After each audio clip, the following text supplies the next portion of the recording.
નમસ્તે મિત્રો, શ્રી શિવાય નમસ્તુભ્યમ. હું ખત્રી કવિતા આજે તમારી માટે લઈને આવી રહી છું ચણાના લોટના મસાલાવાળા પુડલા.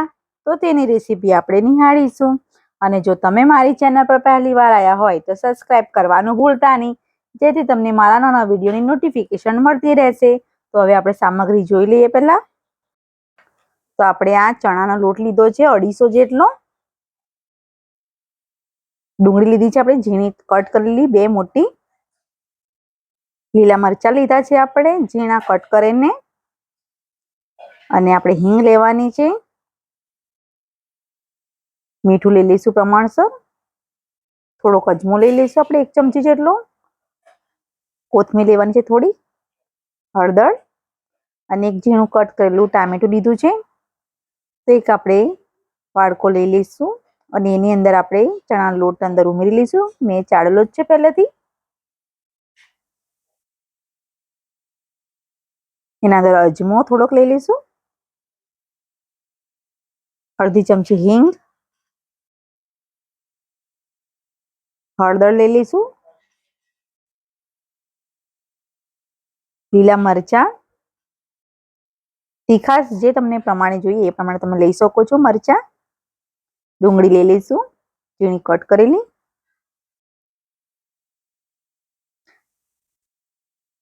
ટામેટા એ પણ લઈ લઈશું. કોથમીર છે એ પણ લઈ લઈશું થોડી. અને મીઠું છે એ આપણે પ્રમાણસર લઈ લઈશું સ્વાદ પ્રમાણે. તો આપણે બધું મીઠું પણ અંદર ઉમેરી લીધું છે સ્વાદ પ્રમાણે.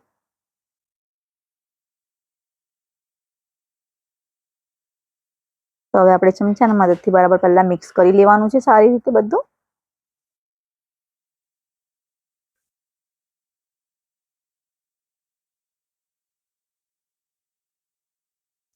તો આપણે આ સવારમાં ઉતાવળ હોય તો આપણે ગરમા ગરમ આપણે આ પુડલાનો નાસ્તો આપણે કરી શકીએ છીએ.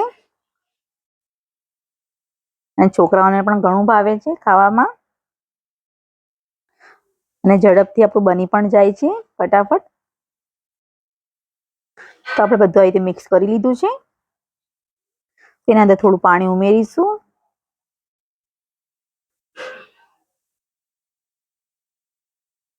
અને બરાબર આપણે પહેલા આ રીતે કમ્પ્લીટ હલાવી લેવાનું છે આવી રીતે.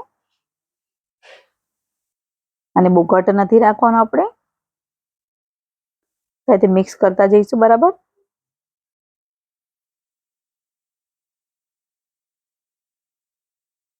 થોડું પાણી ઉમેરતા જઈશું પાછું થોડું.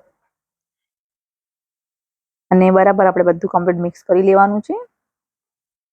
તો આપણા મસાલાવાળા પુડલા મસાલો એકદમ સરસ રીતે રેડી થઈ ગયો છે. તો આપણે કમ્પ્લીટ બરાબર મિક્સ કરી લેવાનું છે. તો તમે જોઈ શકો છો થોડું પાણી નાખીને આપણે કમ્પ્લીટ બરાબર આવી રીતે એકદમ સરસ રીતે બરાબર બેટર બનાવી દઈશું આપણે.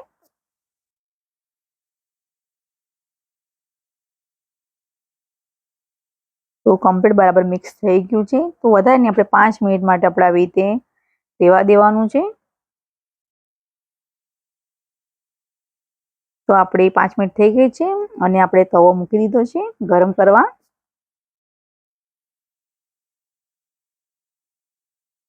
અને એની અંદર થોડુંક તેલ ઉમેરી લઈશું. અને તેલ આપણે બરાબર ચમચામાંથી આપણે બધે લગાવી લઈશું આવી રીતે.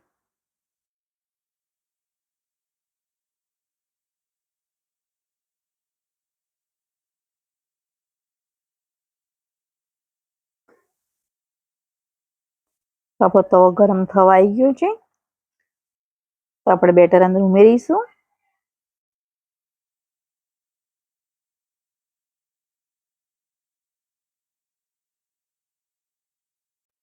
તો એકદમ સરસ રીતે આપણું આ પુડલું રેડી થવા આવી ગયું છે. તો આપણે વધારે નહીં આપણે એનો પાછળનો ભાગ થાય ત્યાં સુધી આપણે રહેવા દઈશું એને.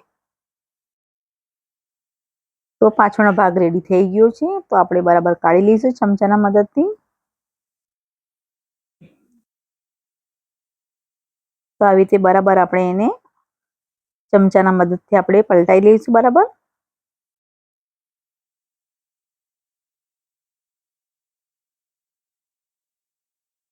વાવ, એકદમ સરસ રીતે આપણો પાછળનો ભાગ રેડી થઈ ગયો છે. તો આપણે વધારીને આપણે થોડું તેલ અંદર લગાવી લઈશું આપણે પાછળ, જેથી આપણો પાછળનો ભાગ પણ એકદમ સરસ રીતે થઈ જાય.